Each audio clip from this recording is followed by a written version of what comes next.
Hello, and welcome to Field Lab Earth, the podcast that's all about past and present advances in the fields of agronomic, crop, soil, and environmental sciences. Today, we'll be talking to Dr. Dylan Schoemaker. Mismatched pollination times can move desirable genetic matches beyond the reach of practical plant breeders. Storing pollen is one solution, but limitations in cost and feasibility can make viable pollen storage tricky. This episode, Dylan shares his work developing cheaper, easier methods of pollen storage to extend shelf life, increase flexibility in breeding workflows, and bring those plant matches back within reach. I'm your host, Abby Morrison. Let's talk about science. Hi everyone, welcome to the show. Today we have Dylan Schoemaker with us. Dylan earned his Bachelor's of Science in Plant Sciences from Penn State University, graduating in May of 2020. He began his graduate work in June of 2020 and completed his Doctor of Philosophy from the University of Wisconsin-Madison in plant breeding and plant genetics in April of 2024. He'll be graduating this May, 2024. He now works for Syngenta and is a North America trait introgression applied genetic scientist. His research was completed that we're featuring today when he was a graduate research assistant at the University of Wisconsin-Madison. Hello, Dylan. Welcome to the show. How are you doing today? Hello, doing well. Thanks for having me. So happy to have you on board today. Today we are talking about a crop that is very near and dear to me as a Midwesterner, that is corn. So specifically, you are looking at some corn breeding projects and some of the struggles that corn breeders can run into, specifically when they are trying to pollinate these breeds that they are breeding. So can you just tell me a little bit more about what those problems look like, what corn breeding looks like in general, all kinds of stuff about that? Yeah, absolutely. Happy to. So just provide a little bit of background for some context on the different ways in which corn breeders may be thinking about needing to make pollinations. So farmers grow typically what's called a hybrid. So it's the cross of two inbred lines, or say two individuals which are completely homozygous across the genome. So with that in mind, breeders have to, say, make crosses to both generate new inbred lines, which is a process typically where you cross inbred lines together, you kind of self the resulting progeny, and then you can create new lines that way.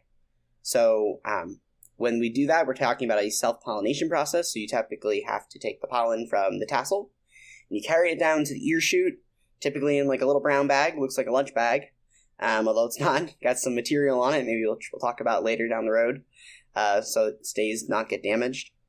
So you go from the tassel of one plant to the ear shoot of the other plant, and that can be a type of pollination. It's generally fairly quick to do. But some of the other pollinations we may have to do is when we want to transfer the pollen between inbred lines. So maybe we're doing that because we want to generate new populations or because we want to generate hybrid offspring. And this process can have some challenges. So one thing is just it's a bit challenging from sometimes can be tough from a practical standpoint where you have to take a lot of pollen from one parent and cross it to many different parents. So that's a really time-consuming process. So that's a big challenge sometimes, is this time-consuming feature maybe requires a lot of people that you may not have. But one of the other big challenges can be that there can be what's typically referred to as asynchronous pollen shed and silk receptivity. So by that, I'm saying that we may have a variety that we're going to take the pollen from, and that variety, say, may be more adapted to northern environments. So it's going to flower a lot earlier, meaning that the pollen will start to shed a lot earlier. And it's going to maybe potentially shed pollen before silks are ready and mature on the varieties which we're trying to cross it to.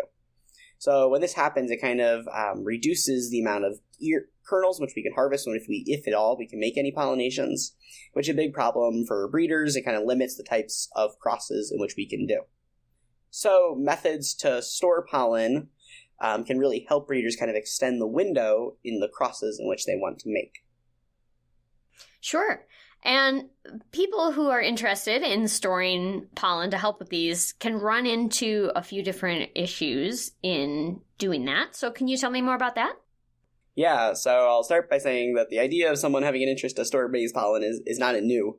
This has been something researchers and breeders have wanted to do since the time hybrid breeding began, so back in the 20s.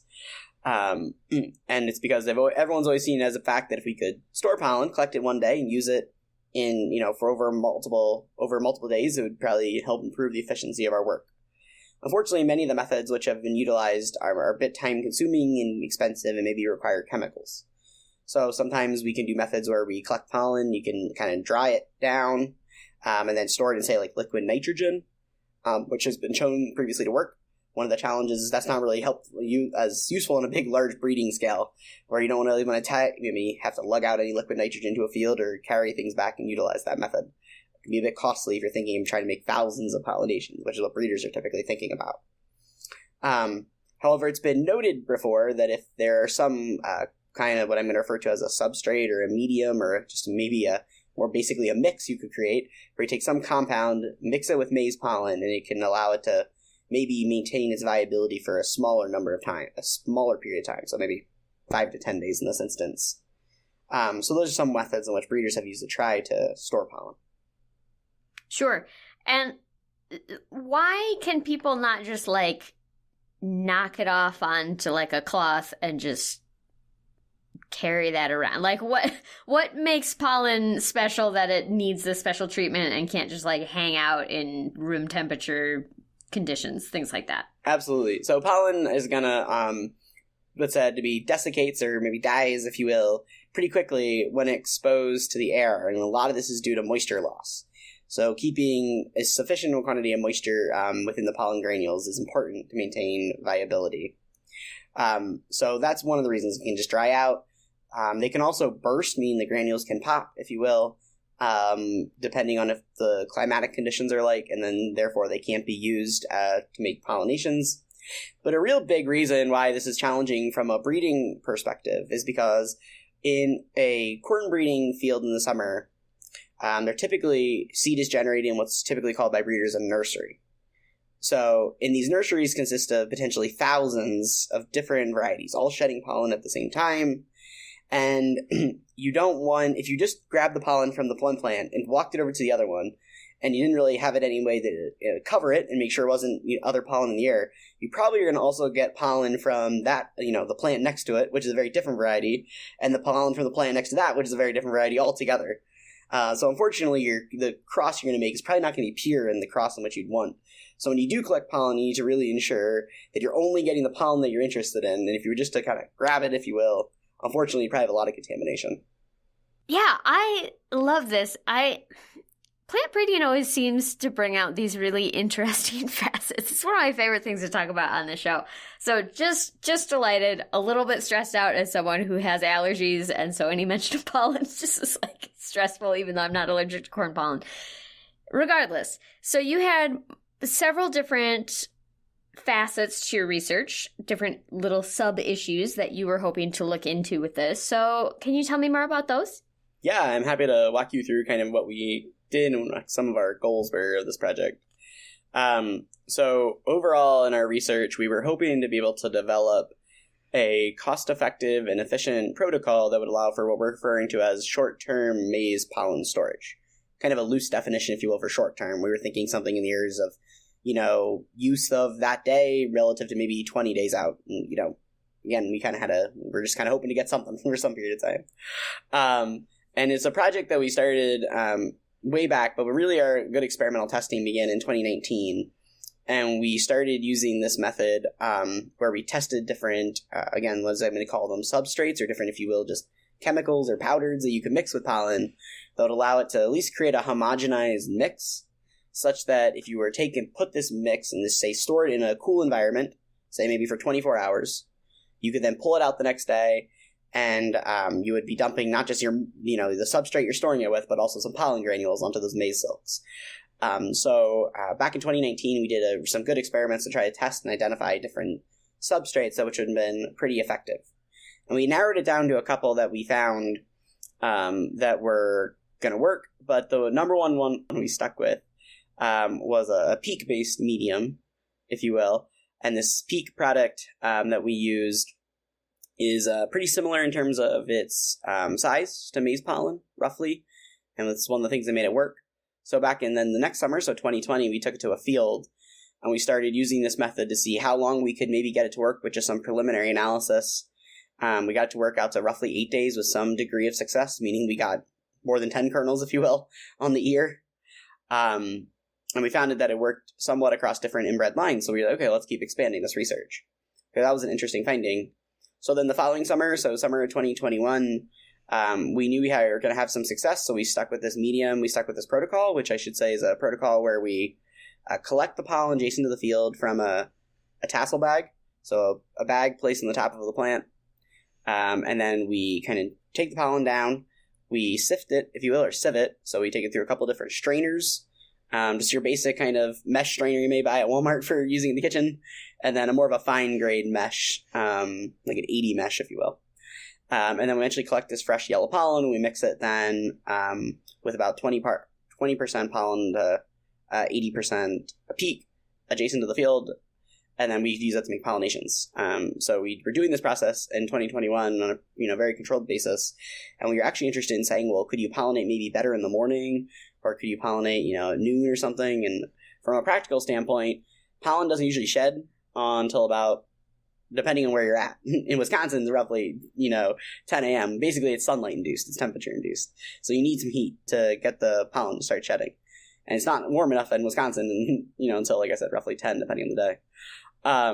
So with that in mind, we could imagine if we could at least store pollen for 24 hours, pull it out the next day, we could maybe make pollinations at 9 a.m. when some days you're just kind of sitting around waiting for pollen to start shedding before you can start making crosses as a breeder.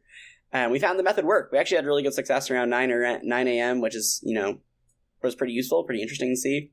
So we knew we were onto something. And then finally in 2022, we wanted to demonstrate that the method worked across multiple different inbred lines, which have germplasm fairly much like that are representative of what breeders may be using here in the U.S. at least.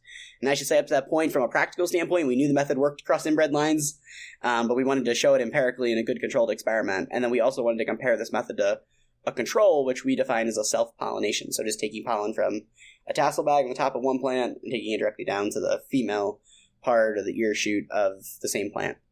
And then we did that experiment to compare it to a control, and we did a little more longevity studies, so looking at it up to 10 days. So this was about a 4-year process that we did to collect all our data. Yeah. I have 3 sub-questions. Here's hoping I can remember all 3 of them as we continue through this conversation. So my first question is, when you're talking about this asynchronous timing, is there like a standard where it's like it's usually going to be like asynchronous by this amount, or does it vary like wildly? What are kind of the bookends of that range that you're typically seeing? Well, it can vary quite a bit. So there's a good bit of diversity among maize lines in terms of what's typically called flowering time, which can kind of loosely be used to define both either when the pollen is shedding and or when the silks are maturing. So the window can be very, very broad, and the actual maturity of it is driven by temperature. So it kind of depends on what the weather is and how much heat gets accumulated. I can use examples from the state of Wisconsin to describe you what could be going on. You can have some lines in which, say, you may be planted in the first week of May, and they're going to be flowering by July 4th. But you could have some lines which you planted again in the first week of May, and they're not going to be planting for 3 weeks afterwards. So it can be pretty expansive. The flowering time is a highly genetically controlled trait, but it is controlled by many genes, so which leads to a lot of variation that breeders have to play with, which is fun from a breeder standpoint. It's what you live on. It's having that variation that exists. But to leverage that variation, you need methods to make the crosses together, and that's where our method comes in. My second question is, what does PEAK stand for? Because that's an acronym that people probably don't know. Yeah, absolutely. Happy to describe that. So PEAK stands for polyether ketone. I always kind of pronounce it wrong myself. It's a bit of a tricky one. But that's what typically PEAK stands for. Okay. So that's just like describing like its chemical structure. Exactly. It's based on its chemical structure and composition. Okay, cool. I just wanted to touch on that for people who might be wondering what peak means. I certainly did. And then my last question is more related to like the sieving and some of the techniques you were able to use both to collect the pollen but also to then apply it later. Like how big are these pollen pieces? Because I feel like when you say sieve, it makes me, I jump to maybe like a colander or something where I can visually see each hole in the sieve. And is that even close? I mean, obviously, it's not like a colander. They're not that big, I'm sure. But like, how big are these pieces of pollen? Yeah, sure. I'm happy to provide you that. So pollen is typically measured in micrometers, if you will. So it's like the loose kind of definition, some would say, is roughly 100, although there's a lot of variation within that. But 100 micrometers is typically it. So actually, we really just use like your basic almost kitchen colander for doing the sieving at first. And the goal is to that the pollen goes through the sieve, of course, which it will at 100 micrometers. But what won't is like anthers or like a bug that was in the bag that you pulled it from or something like that. So that's what we do first. And then we use, therefore, next a size 80 mesh, again, roughly to 80 to 100 mesh. And what happens is the pollen will then build up and still go through the mesh, but it's really hard to go through. So what happens is then you're getting clumped pollen, which may just clump because it just damaged while in the bag, and therefore kind of stuck together. And you don't want that to be, because it's not viable. It's not going to be useful anyway. So again, yeah, pollen somewhat in the 100 area is kind of what it is, but there's a good bit of variation that exists within it too. But that's kind of the process and how we sieve it. Yeah, I like that. I have questions about the clumping issue. So I know you had mentioned that causes problems for the viability of the pollen, and I was like, why does that matter if it's just hanging out together? So can you talk a little bit more about like what clumping means in this context from like a viability perspective? Like, why is it not viable if it's clumped? Yeah, of course. Happy to talk to you about why the clumping kind of exists, but it's just kind of a pain. But it's so pollen. To start with, and I was actually talking to someone about this one more time today. The really mechanistic behind everything in this is still a bit of a mystery, if you will, or still a lot of hypotheses that are generated that could be further tested. A lot of our work really focused on the practicality of how do you kind of leverage what we understand about the physiology and the biology of pollen to generate an environment that can allow for some cost-effective work to get done, if you will.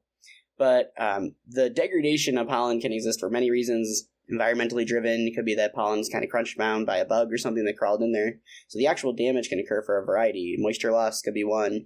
And when this damage occurs and the pollen granules actually burst, they start to kind of clump and get stuck together. And therefore, then you'll start to find that it's clumping. But exactly what drives the clumping per se is still from a controlled experiment standpoint, is still a bit of a question out there. Like I said, we do know it's a lot of environmentally driven responses. And then the fact that once you get low moisture, you're going to kind of have a negative cascading effect where it's going to clump even more.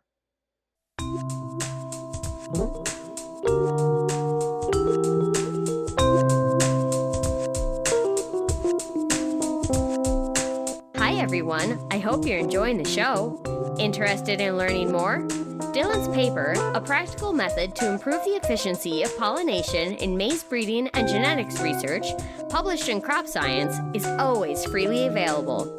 If you are a certified crop advisor or certified professional soil scientist, you can take a quiz for continuing education units for this episode, which can be found in our show notes or on certifiedcropadvisor.org. Let's get back to the show. Interesting. This is so fascinating because I didn't realize that the second sieve process was to get rid of clump pollen. So that's a little bonus nugget for me. Very exciting. So thank you for tolerating my little bonus questions. I tend to throw those in there when I'm excited, as I am now. So one of the things that we didn't talk about yet with this research, which was really cool to read about in like your worksheet and stuff, is how you actually used this substrated pollen in the substrate to actually do these different experiments. So can you kind of walk us through like your top to bottom of like collecting the pollen, getting it into its mix, how you would then be able to apply it or store it long term, just more of the nitty gritty details there? Yeah, absolutely. Happy to. So we've been doing this, like I said, since about 2020 on a field level basis. So we like to think we got some form of a optimized protocol, though we're always trying to change it. So how we do this in our breeding program here at Wisconsin is we actually set up a tent that's adjacent to the field, kind of like your typical, pop-up tent for a picnic. And we put a couple tables underneath it, and we have out all the different supplies that we need. So we have the different cups that we'll use to mix the pollen. We have a lot of the different substrate. We have all the peaks there, so we can have plenty of it to be used. We have different sieves there, so we can do this across many different lines. We have all the different little measurement cups there, so we can make the proper ratios, and we have everything lined up. We ensure the environment that best of our ability is sterile, because as I mentioned, there's pollen floating everywhere. You don't want to have it contaminated. And typically what we do is we'll go out and we'll have the 24 hours before, someone will have a lot of pollination bags set up on the top of tassels of, let's say a line in which we want to store the pollen or use it to make a mix of pollen. And we'll go bring those bags down. So you typically just kind of bend the plant, you kind of tap the top of the bag, and you just kind of seal it off the bag so no pollen can get in. We bring those bags over, and we have a sifting crew that will all come in and we'll work together typically. And one person will dump out the pollen, the other person kind of helps them open the bag. So we dump it through both these strainers then, and we just collect the pollen and on really just a Tupperware container. Any kind of container is sufficient. So we used to use a Tupperware container. And then we'll take that pollen that we dumped out and we'll re-sieve it again at these stations we set up adjacent to the field sites. And that's where we sieve it through a really fine mesh this time to really just get the clump pollen and keep only the fresh stuff that we have. And then from there, we just use like a 50 ml tube, and we'll make a mix so we have the proper ratio. We use a 1:5 ratio of pollen to the peak material. And then we mix this in like a small specimen cup, and we just kind of slowly mix it up real quick such that it's kind of a homogeneous mix of pollen and peak. And what's the fun part, and one of my favorite things I'd say we do, is we put this in salt shakers. So we don't use any fancy containers to dispense the pollen. We just use a salt shaker. Went on Amazon, bought a pack of 20 or something. And we then put them in the mix in the salt shaker, and actually then we just do is we take teams of generally 2 or 3 people, and they'll go out to the field site, and they'll literally put 3 shakes, like you would if you were salting your food, of pollen onto each of the ears. Someone comes behind them and covers it with a tassel bag, just like we kind of previously would, and you staple it shut to make sure there's no contamination, and on to the next plant you go. So for the varieties, if say we want to store some pollen, we won't put it in the field because you would lead to pollen desiccation. You wouldn't want to do that. So you would put it in we have a cooler sitting there, some ice packs kind of set up, and we'll set them there, or we'll take it right back to kind of a refrigerator that we have set up, and we'll store it there for maybe a 24, 48, 72 hours, what have you, and then use it then. But that's kind of the process. We have a good system going that we can do it pretty fast now, our group. Yeah. So I have questions about the salt shakers. So since you're putting it in a substrate, wouldn't that make it kind of like a liquid thing? Like a liquid mixture? Or is it just like a paste at that point? I'm just trying to think like how you would get that out of a salt shaker. It's all powder at this instance. And like I said, the material we use, any material you'd use, you want it to be roughly the size of pollen, because you want it to be able to like homogenize. You don't just want to dump out either all the pollen at once, or you don't want to just dump out your substrate or the medium you mix with it. So it's all totally a powder. It looks just like a powder in your hand, if you will. It's what pollen would look like. So it's small enough that it can get through the holes on the salt shaker. Oh man, this is blowing this research project wide open for me. I fundamentally misunderstood the visuals here, even though I knew it was salt shakers. So then is the peak a liquid? Peak is not peak. This is a powder. Oh, okay. I think like my substrate made me think just like immediately like a liquid. So then, I know you mentioned that part of what the peak does is helps avoid the clumping. So is it something where it's just kind of breaking up the space between them and providing extra moisture? Like, what does the peak actually do?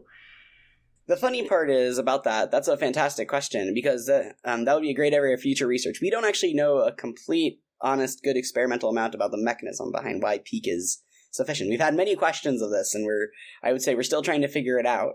So for those who'd be interested in maybe trying to figure that out, we'd highly encourage them to, everyone should explore this topic. But so we do know that some of the separation is important. We do know there's probably a moisture component involved. That's probably maintaining some level of adequate moisture. It's not allowing the pollen granules just to stick to one another and therefore maybe rupture. So those are some physiological parameters that's definitely doing, because we know that they're viable because we get kernels at the end of the year. So right now, with our current understanding of the process, that's what's going on. But like I said, we really have more experiments that can always be done to really understand the mechanism behind the process. Oh, that's very cool. I have just been completely blindsided. I don't know how I missed that before, because I knew you said salt shaker. So wow, good job me. So here's an additional bonus question. You mentioned that you're trying to avoid contamination. So I'm assuming that you're taking pollen only from one parent variety at a time. So what exactly happens if there's additional pollen? Because I'm assuming the silks kind of are capturing that pollen and then using that genetic material. But what happens if there is contamination? How does that manifest in the final ear of corn that you might get? Yeah, absolutely. So there's hundreds and hundreds of thousands or millions, a lot of pollen comes from every tassel. So pollen is not your rate limiting step. Typically, it's actually the seed parents' silks kind of become the rate limiting step, and each silk pollinates a single kernel that you get on a maize ear. So with that in mind, if say you were to have, and your goal is to take pollen from variety A and put it on variety B, but by accident, some of variety C's pollen was floating in the air, and you mixed it together with what you wanted to pollinate. Again, it's only one granule into one silk. So if that happened to be that pollen granule was the one that touched the silk and went down and did the pollination, unfortunately, that would be, in theory, a kernel that you would harvest. That would not be the result of the cross you were hoping to have. Now, one kernel in the result of 200, and if, say, you were going to repeat that pollination, many of times, maybe it sounds like a minuscule number, but still, you always want to avoid contamination nevertheless, and it could be a lot. So that's kind of where the contamination challenge can be. Sure. And do you cover the silks to try to avoid that in typical breeding processes?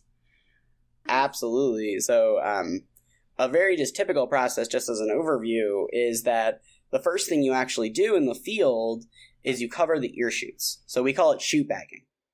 So in the field, after we're talking Wisconsin, roughly around the 4th of July to a little bit afterwards, a little depending on the year and the maturity of what you're working with, you have to go out into the field, you have to cover the ear shoots. So typically if they're about the size of your pinky or so, you would put a little white bag over them, and again, it kind of has a waxy outer coating to prevent the rain from destroying it.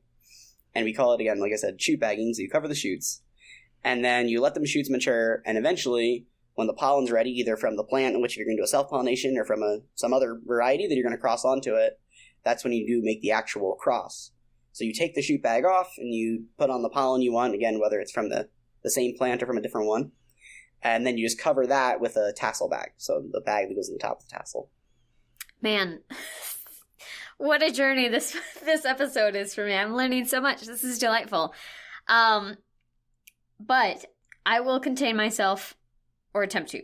So moving onward, we have discussed some of the results. Can you tell me, and we've touched on this, but I think the implications for breeders, this is a big step forward for you guys to be able to, potentially have that much larger gap of the asynchronicity there.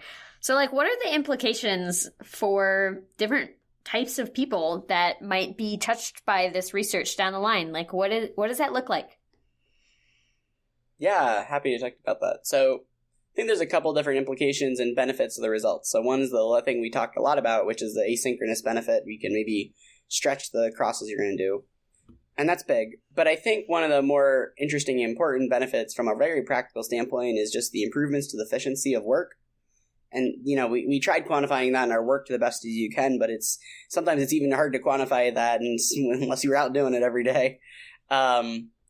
So as an example, from a breeding program perspective, we kind of think we can kind of stretch the number of pollinations which maybe one tassel can produce. Roughly, it's like a 3-to-1. One tassel can go to 3 different ear shoots. It's roughly 10 now. That's our kind of approximate estimates that we do from our experiments and just from practical experience. So that's the savings from a breeder program perspective. It's really useful if you're not a big program, or maybe you're a public program, maybe you have limited funding or something like that. It's probably really useful for that, or nonprofit.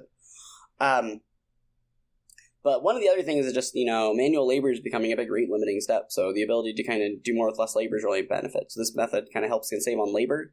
I have a real fun picture I like to share one day where we had a rainy day. And as I kind of alluded to earlier in the show, you need some sun to get pollen.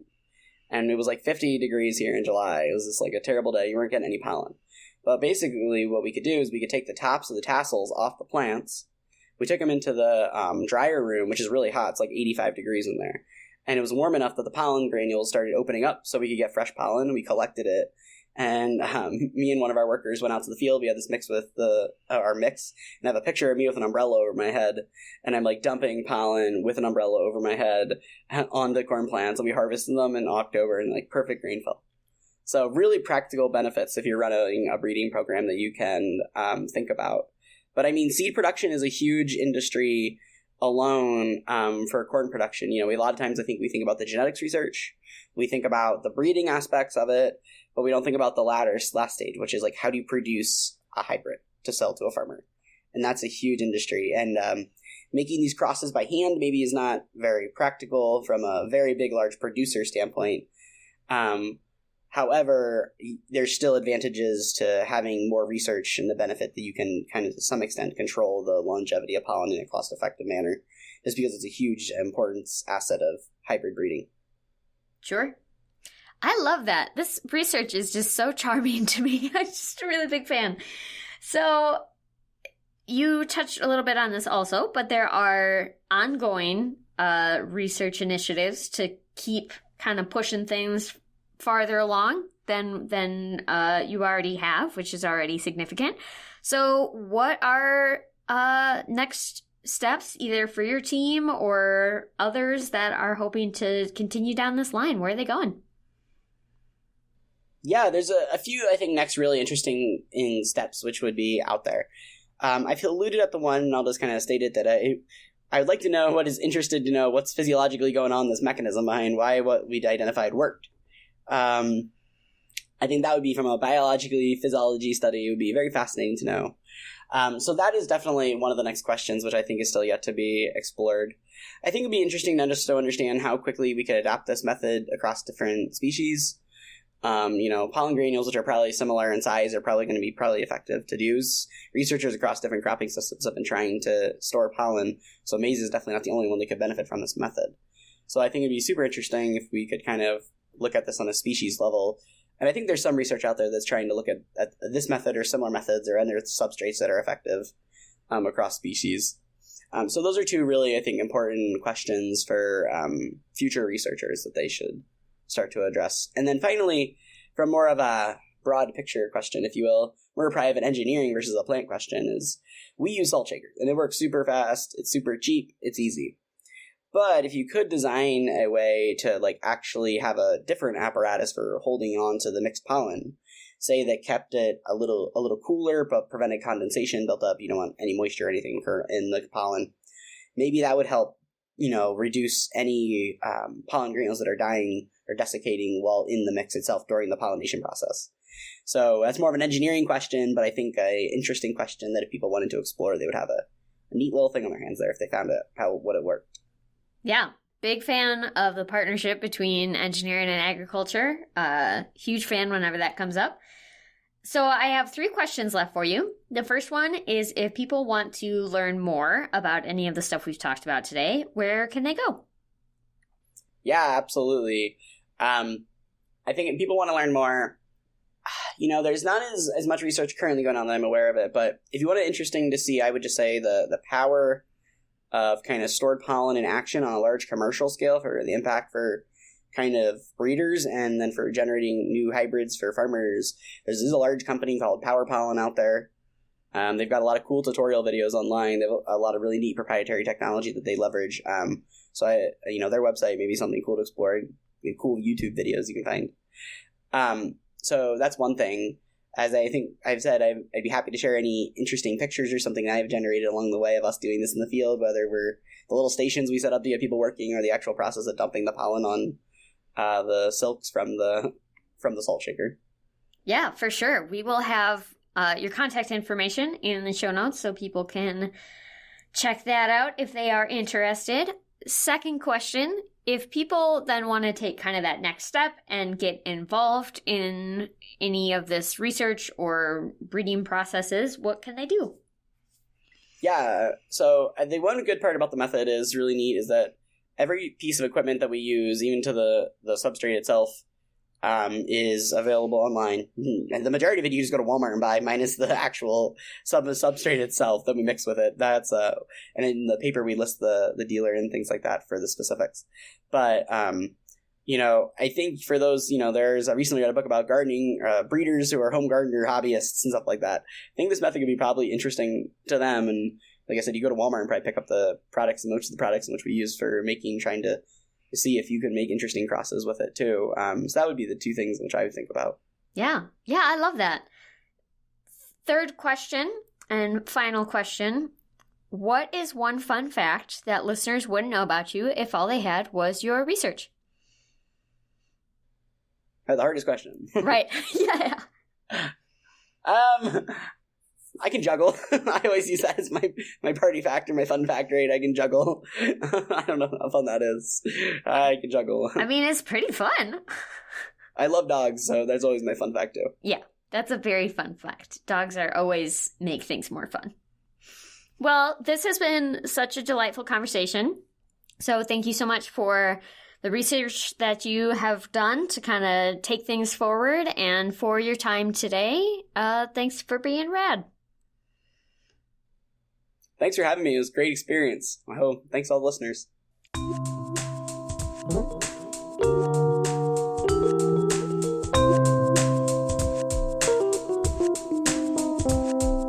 Thank you for listening to Field Lab Earth. More information can be found in the description below. Thank you.